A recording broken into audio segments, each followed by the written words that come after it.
Dr. Ronan Boitard is an HDR imaging scientist, specializes on HDR technologies, and Mr. Michael D. Smith is an image and color scientist consultant.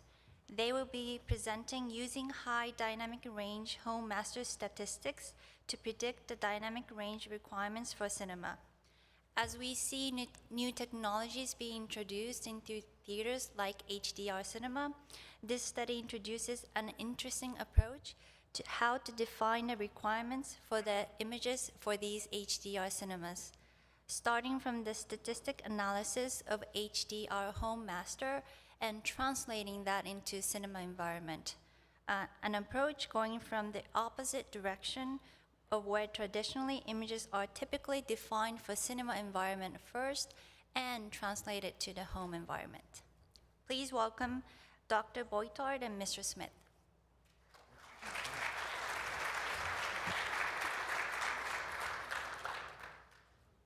All right. So I'm a consultant for Warner Brothers on this project.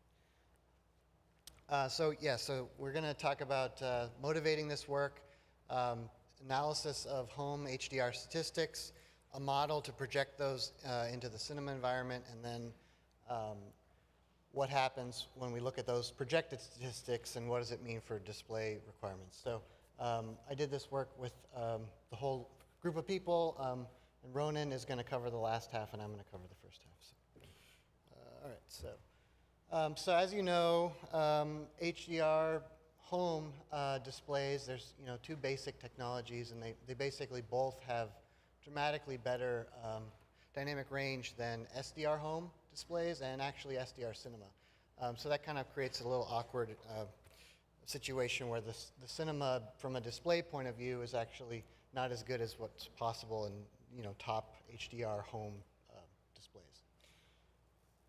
So looking at the new cinema technologies that are pretty brand new, there's direct view LED based cinema, and there's this light steering projector thing. Those are really HDR cinema technologies, so we're going to be talking about HDR cinema in relative to this. There's also the EDR cinema, which uses dual modulation projection, and then there's of course a high contrast projector, which is really just state-of-the-art traditional SDR projection. But basically they cover different luminance ranges, and so the focus of this project is not about how do these new technologies work. That's some other presentation you can see some other time. The real focus is how high should these new technologies go. And so that's the focus of this project. So just to cover quickly, traditional SDR projectors versus these light steering projectors that are pretty new. Traditional projectors basically have a peak and a max, a max and an average that are the same, 48 nits for DCI cinema. As you dim half the screen, you still can't get a higher peak on the other right side. With light steering projectors, they can basically steer the light from the region of the image that is dark into the bright side. And so in this case, you of course can do the traditional projection potentially, depending on some other limits. But basically, you have a situation where you can have a dramatic difference between the peak and the average in terms of total luminance output. So it's pretty exciting technology. So the new cinema technologies do have limits, but these LED and light steering projectors both can dramatically increase the total dynamic range that's presented. LED technology, just generally, some general trends here, doesn't really have a limit on power budget or average luminance, but it does have a cost increase that's correlated with increased peak luminance. The opposite is true for light steering projectors. Light steering projectors don't really have a limit on peak luminance, but they have sensitivity to cost increase when you increase the power budget. So the statistics that we're analyzing are actually relevant to these two constraints.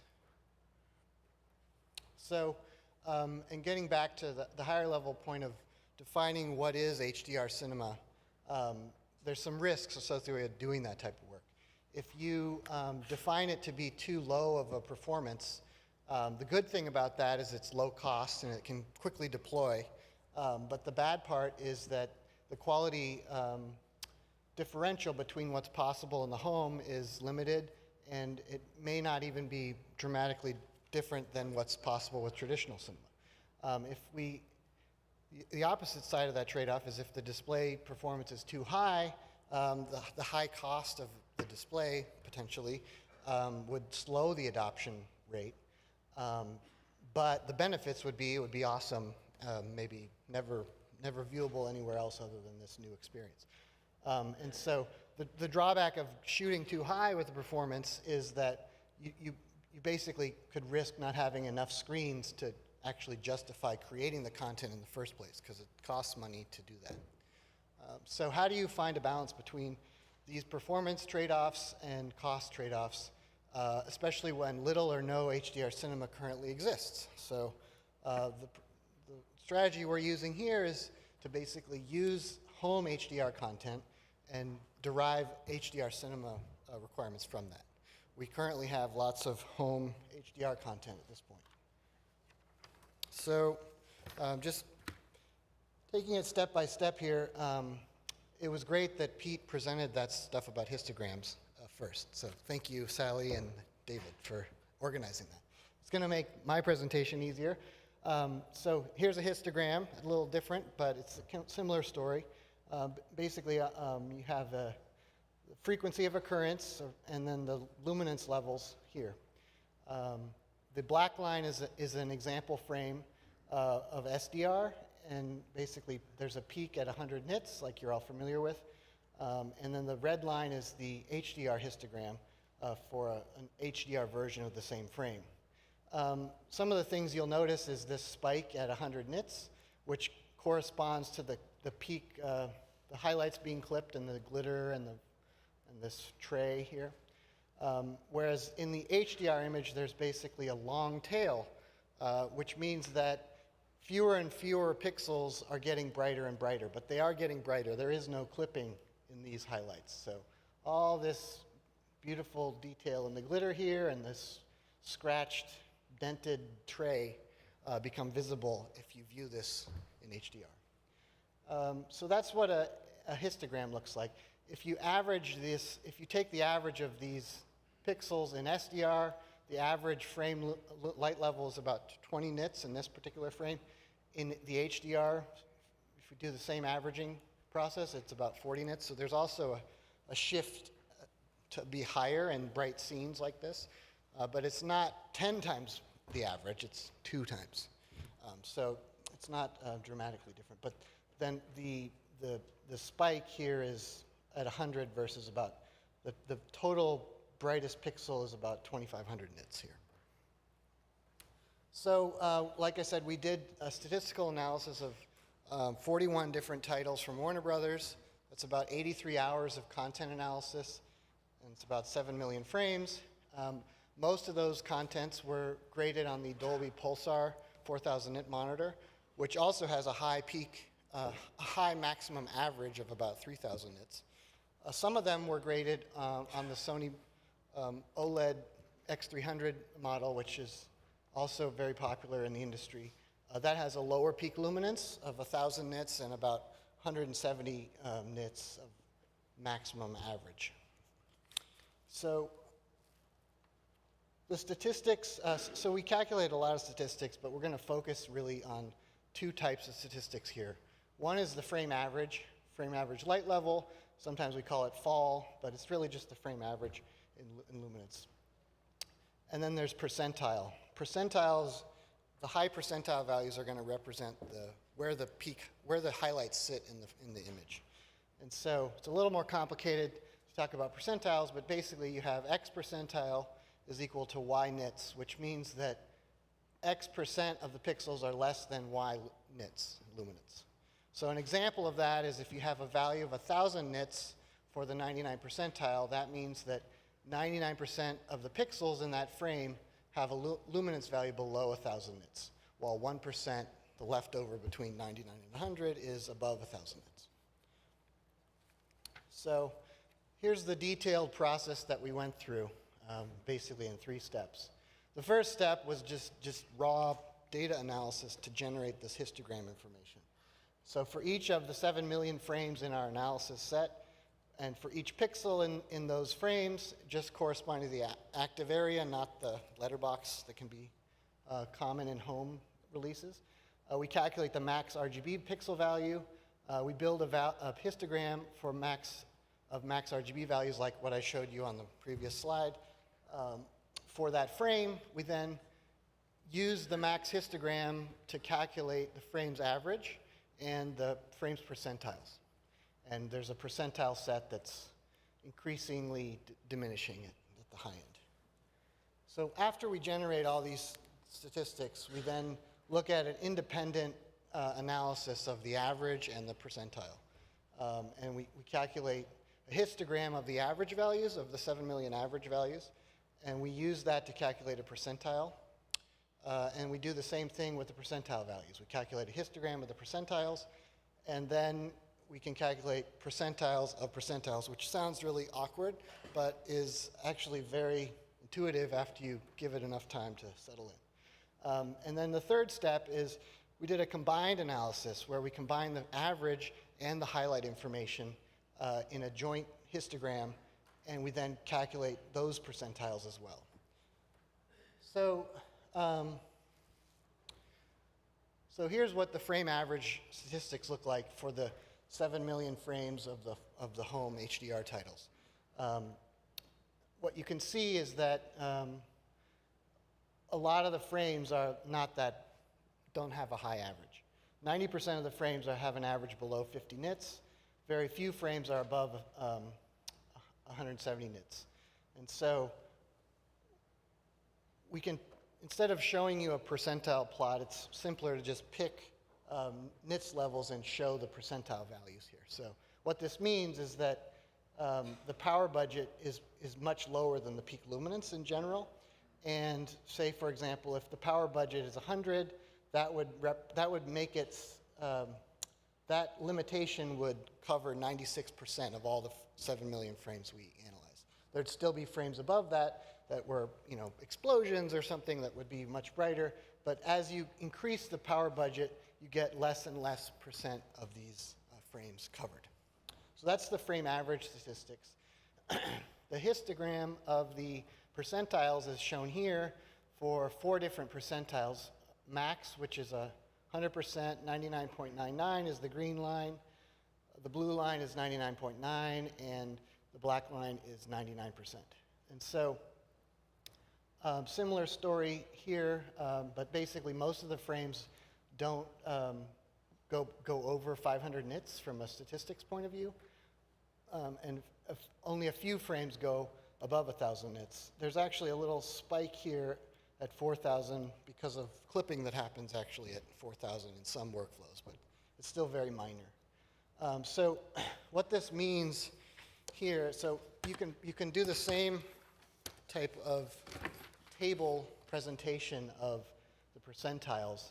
It becomes a little more awkward because it's 2-dimensional here, but so basically what this means is that if you take 95% of all the 7 million frames and you look at, say, this column, this means that 1% of those frames, 1% of the pixels in those frames is actually above 600 nits.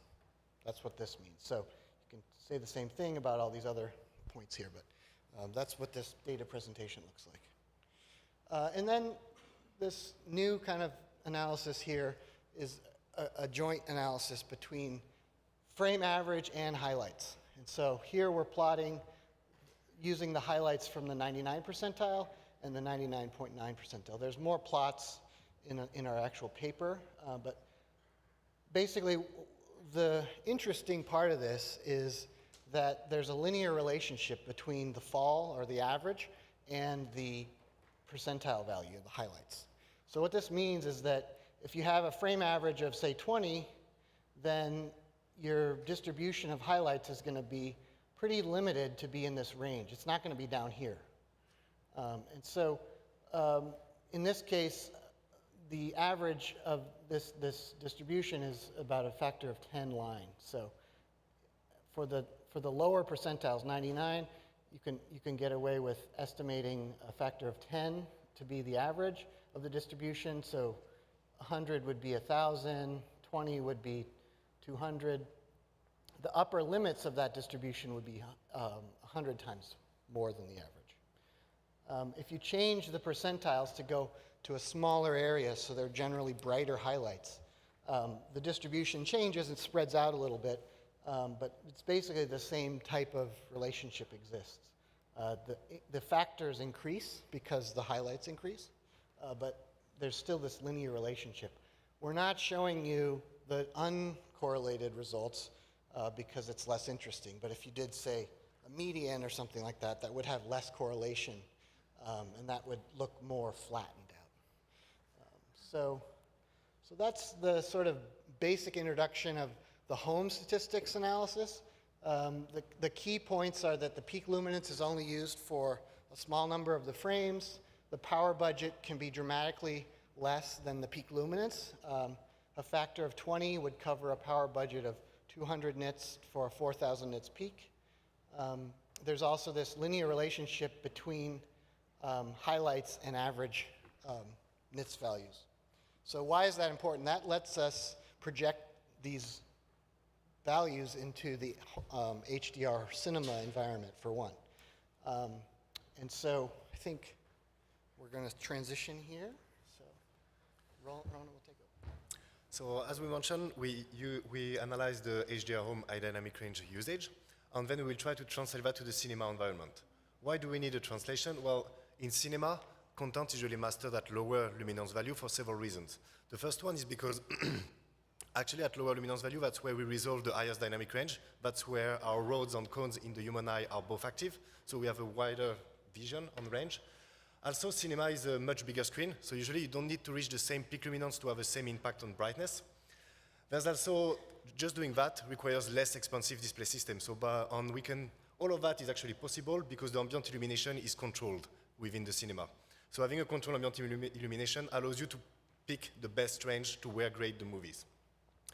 So we know that HDR cinema will need lower luminance compared to home, but how can we know how much lower and how to quantify that? So to try to do our translation, we looked at what ACES does. So ACES is a workflow that allows to grade independently to where your target ecosystem will be. So you will have RRT, which is a reference rendering transform, and an ODT, output device transform, that will allow you to take independent value from your ecosystem and translate it to a target ecosystem. For example, in that case, it could be SDR home, SDR cinema. And you can see that you have mid-gray value of where they map it. So if you look at the SDR on HDR home, you see that they have different mapping for the mid-gray value, and the HDR home being brighter. You can also see that on the curve with the shift. If you look at the SDR and EDR cinema mapping as well, they have a different mapping, and EDR cinema is brighter. So if we were to use the EDR cinema curve to translate those statistics, we would have a big issue because the EDR cinema actually clips value that would have contrast into the HDR home. So we cannot use directly that curve. That would result in actually clipping highlights. So we believe that the ideal translation would be in between, where we would be able to preserve all this highlight information. So we propose the curve, which you can see there. On this curve, increase the midtones above the EDR, similar to what the SDR to EDR was doing, and just below the SDR home, because home will be in a brighter environment. But we also follow the roll-off of the HDR home, so meaning that we will preserve the contrast when you do the translation. So now that we have a curve, is it actually valid to translate our statistic to the cinema environment? So here we are looking at two grades, so two different grades for two different ecosystems, which is the HDR home and the ADR cinema grade, and we did the pixel-to-pixel comparison on how they got mapped from one to another. So that's two different mastering. And you can see here that if we were to use the EDR cinema curve, we would be actually pretty accurate and pretty dead on where the highest density of pixel here for the low luminance value. If you can clearly see the clipping here. So we know that this curve is not fit for HDR cinema because there's clipping, so you don't have enough latitude to actually reproduce the highlights. But our proposed curve, you can see that if we were to have mapped the highlight that way, we would have actually reached and follow the HDR home highlight contrast. So this is for a kind of a dim scene. You can see that most of the density of the pixels is at low luminance value. We did the same analysis for bright outdoor scenes for another title. And you have the same remarks here. You can see that the HDR cinema kind of undershoot a bit the highest density of pixel for low luminance value. Ours is more representative of what the pixel should be. And again, we follow the HDR home contrast. So what is important, you could say that we are actually a bit undershooting in the low luminance value, and that would be true. However, we are actually targeting for display spec. So if we are undershooting in this area, that's not what will drive our display spec. We want to look at what is up there. And we can see that up there, we're actually way higher and we have more headroom to actually preserve these highlights. So even if we undershoot a bit here, as long as the highlights are not undershooted and are projected at the right place, it will drive our specs. So now we see that we could translate the highlights. What about the fall value, which is, as we said, the average over the full image? So we did the same analysis for the two titles. And you can see it for the fall value that the HDR cinema is upper bounding all the fall value. We provide a bit more headroom using our HDR cinema curve. And what is most important is that for the high fall value, which is the one that will drive the requirements at the end, we are also overshooting it by quite a significant amount, meaning that we are conservative in our translation, meaning that we will cover a lot more extreme cases. Here again for the second title, which was a brighter one, so the same analysis can be done. And what is really important is that here we have a lot of headroom, meaning that we're actually not undershooting what the fall value will be once we do the translation. So from this section, we see that we looked at how to translate those HDR home statistics, and we saw that the HDR cinema curve from ACES was not fitting. The main reason is because highlight information will be projected too low or clipped. And then if we were to drive requirement from that, we would actually undershoot the requirements. So we designed a new curve that better preserves the roll-off or the highlight, and we also increased the mid-tone value following what was done between SDR and HDR cinema. So because we consider that HDR might need a bit higher mid-tone value. As a disclaimer, our translation curve is not a proposal for an ODT. It's just for translation of the statistics. There is much more information about how we derive that in the manuscript that we could present here. So now that we have a curve that allows us to translate the statistics, we will see how we can use them to actually drive HDR cinema display requirements. So if we just translate the fall value, as mentioned before, we have this kind of table where you can get the percentage of frame within our now translated dataset that would be achievable without restriction using different power budgets. So in that case, if we go to 25, we would be able to represent 86% of the frame in our dataset, which is 7 million. If we jump up to 38, then it's a significant increase where we could go to 93%. And if we go again up to 15 nits, then we have a smaller increase, and the higher we go, we actually cover less and less cases. So we consider that going higher than 15 nits will actually provide a diminishing returns because the cost will keep increasing, but the amount of frame that will benefit from it will be really, really low. We do the same analysis for the highlights, and here we have the same table as before, where you have the percentage of pixel, the percentile, and then the percentage of frame that actually corresponds to it. And we have the same table with the translated statistics. And from this analysis, you could see that basically the peak luminance should at least be 300, where if we go lower than that, we're actually leaving a lot of pixel out and a lot of frames out. And then where we are between the range 300 to 500, we begin to dig into a higher percentage of frame and a higher percentage of pixel. Again, going higher than 500 begins to provide a diminishing return because it's really a low amount of pixel that will be impacted. So here we correspond the percentile with the amount of pixel on a UHD image. So for example, the 99.99 is 25 by 25 pixel over the full image, so really a low amount of pixels. So the peak luminance should at least be reach 300, and higher than 500, again, provide diminishing return. Or we can correlate that with the plot that we saw earlier. So we plot exactly the same thing with the translated statistics, where you have the fall value at the bottom and the percentile on the y-axis. And on top of that, we plotted different display requirements. So the red line will represent a 100 nit peak, and you can see that that's not enough, because the highest density will be ignored in that case. So we will not be able to reproduce this frame directly. A power budget of 25, which is the horizontal red line, actually is at the edge of the highest density, but does not cover all the cases. If we go a bit higher, 300 nits, then we are at the edge of the highest density, and we are at the edge as well of most of the frames. So here, at this plot, we would get a significant amount of frame, but we would still lack a bit those ones, which are still a significant amount. And then if you go to 500 nits, then you're really at the edge of the most, and there's only extreme cases that will leave out. And even if you reach, again, higher than 500 nit peak luminance or 50 nits power, you will encompass a bit more frames, but it's really a very few amount, and you will need a really high peak luminance, around 2000 on power budget as well, to actually reach all those frames. If we translate all these results into a matrix, we can see here that we have the peak luminance that can increase, and we can see that the peak luminance actually greatly plays into covering more amount of frame, while the power budget is lower, is not a big limiting factor. So you can see that as soon as you reach 38, the increase from 50 and again more is like really limited. So we consider that this spot could be a sweet spot, 38 on 50 nits for the power budget on 300 to 500. And of course, you can cover more if you go higher in peak on higher power budget, but you will need to address both these requirements to actually cover a significant amount. Going just one way does not provide you higher percentage. So we did a separate analysis with only targeting the 9 titles that were on 1,000 nits instead of 4,000. And you can see that then you could consider having a slightly lower peak for those. So from what we saw that the percentage corresponds to frames where the creative latitude will not be constrained by the display specs. It means that if it were graded on a higher display, you would actually have the same image. The creator would result into the same image. The ones that are actually constrained by the display specs that we would impose, they will need to be adapted quite similarly to what is done right now in the SDR and EDR cinema content. Meaning the highlight would be rolled off to match the peak luminance or the midtone lower to get the power budget. But that would be still made by the creators. To conclude, so we analyzed 41 HDR Home master titles. This analysis showed that the peak luminance is only used for a limited number of frames. And the display power budget can be way lower than the peak luminance. For example, 20x for 200 nits display power budget on 4000 peak luminance.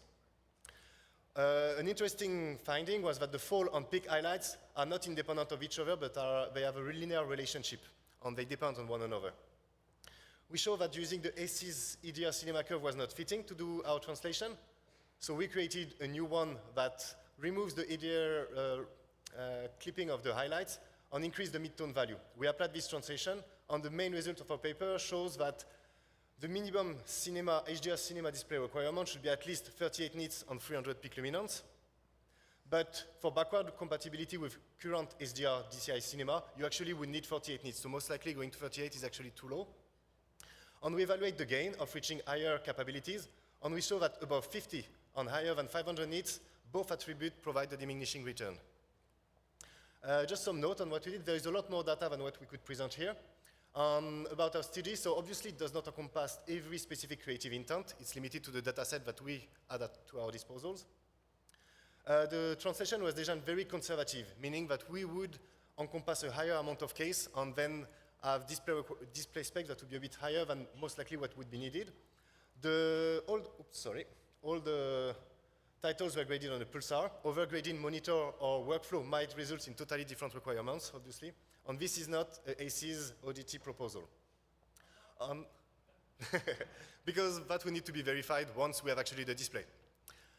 So in numbers, we had 41 Warner Bros. Titles, 83 hours of content, that's 51 trillion pixels analyzed, and 280 terabytes of file, and a lot of work. Thank you.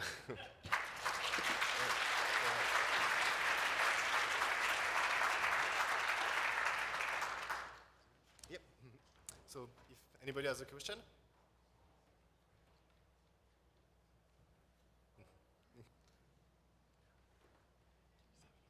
It will be only one question because we're a bit short on timing, but you can always take it offline with us afterwards. Hello, Eric Reinhardt from Technicolor. I thought it was very interesting work. I like measuring things, so thank you for that. And doing this on the basis of statistics of images is clearly good. But you're only looking at the image itself, but you also have that whole surround around the display that's at home is bigger and brighter than in a cinema. And I'm wondering if that gives you an extra opportunity to get away with slightly lower levels or not. So are you somehow still a bit high with your estimate? I would think that it's a bit high. That's where I mentioned the conservative. Maybe the mapping of the statistics was a bit higher. We consider that it's not as much of an issue to put it higher, because that's not a translation curve for the content, it's just for statistics. And if we put our statistics higher, the result is that we will have our specs pushed a bit more, and encompass a lot more cases. Thank you very much. Thank you.